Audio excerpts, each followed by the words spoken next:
In this video series, we'll be discussing the common stereotypes we see in Hollywood's portrayal of African Americans and people with dark complexions. We'll also look at these stereotypical portrayals through a psychological lens in order to determine how Hollywood impacts the way we perceive ourselves and the world around us.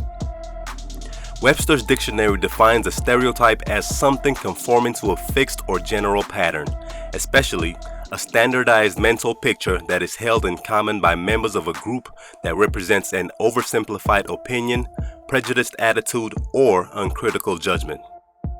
As it relates to Hollywood and black people, these stereotypes include, but are not limited to, the magical Negro, the black best friend, the thug, the angry black woman, the Uncle Tom, the domestic, the oversexualized black woman, and many, many more oversimplified characters that reduce human beings to caricatures. The movies that have these characters rarely depict them as holistic, multi-dimensional characters. They are more likely to be one-dimensional with no depth beyond the stereotype they represent. Given the powerful position of influence Hollywood has on our daily lives, it'll be impossible to separate the significant effect of these stereotypes from our daily interactions and our individual perceptions. The primary learning theories in developmental psychology that explains how and why people behave the way they do is a practical lens through which we can analyze how these stereotypes might play a role in the fabric of our society. These theories are classical conditioning, operant conditioning, and social learning, coupled with the relationship between our conscious and subconscious mind. It is my opinion that these Hollywood stereotypes create an unending loop of negative realities that feed itself. Art imitates life, while life imitates art. Let's briefly look at these learning theories and discuss how they apply to Hollywood stereotypes. But before we do that, I think here is a good point to state a disclaimer. These theories and examples are oversimplified for the sake of this video. There are countless social dynamics that affect the outcome of a thought, an action, and subsequent reactions. There are career psychologists that study these things for a living. Please refer to their works for a full analysis of these subjects. YouTube should never take the place of your own research. Alright, with that said, classical condition is basically when an association is formed between a previously neutral stimuli and a naturally occurring stimuli. In this theory, a scientist trained a dog to salivate whenever a bell is rung. The neutral stimuli was the bell, and the naturally occurring stimuli was dog food, which caused the dog to salivate because the dog was hungry. The dog would naturally salivate at the sight of food, but that food stimuli was replaced with the sound of the bell, which the scientist rang every time before he fed the dog. So whenever the dog heard the bell, he was trained to expect a meal, which naturally made him salivate. After this was repeated several times, the dog eventually salivated whenever a bell was rang, even when the food never followed. An example of a Hollywood stereotype that fits this theory is the portrayal of the scary black male. There are numerous films that cast dark black men as criminals committing crimes that elicit a natural reaction of fear.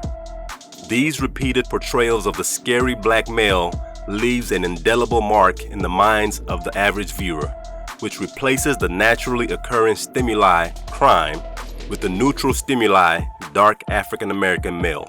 It's okay to be afraid of becoming a victim of a crime, but it becomes problematic when that fear is irrationally associated with a particular segment of society. The second theory of learning is called operant conditioning. In this paradigm of learning, associations are made between a behavior and the consequences of that behavior. When a behavior leads to a desirable outcome, it becomes more likely that behavior will be repeated. On the flip side of that is the opposite. If the behavior leads to a negative outcome, it is less likely to be repeated. This is clearly evident in the glamorization of criminality in the majority of hip-hop music videos.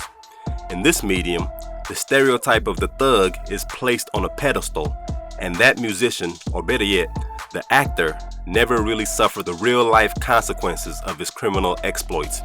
He is seen in music videos after music videos wearing the most expensive clothing and jewelry. while singing about the most deplorable and degenerate behavior. It is as if he is always rewarded for his crimes.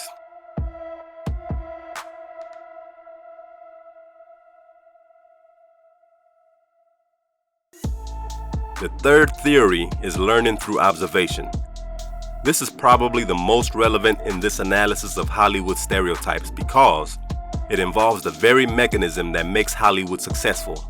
Learning through observation was tested in an experiment called the Bobo doll experiment, which revealed children could be taught to imitate negative actions. The experiment found that children who watched a video of an adult beating up an inflatable doll were more likely to repeat the action when given a chance.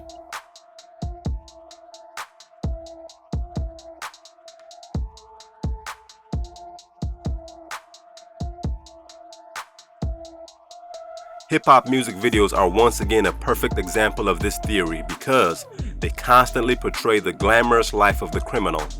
After watching these videos over and over again, I believe there's a higher propensity for criminal behavior from the viewer, especially if the viewer shares the same racial identity as the actor portraying the stereotype. The common thread in all these theories is repetition. We see the portrayals of these stereotypes over and over and over again. They might be portrayed by different characters, but it's still the same message. Aristotle once said, and I quote, "It is frequent repetition that produces a natural tendency. That natural tendency is what makes these stereotypes dangerous." When certain negative perceptions move beyond the conscious into the subconscious minds, our natural tendencies become negative. We cease being rational human beings and become predictable automatons. The sight of the black man walking down the street becomes a threat, and every young black boy sees criminality as a viable path in life.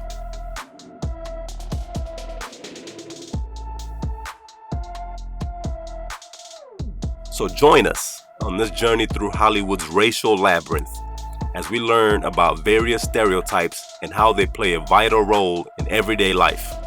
Don't forget to like, share, and subscribe if you haven't already. Thank you.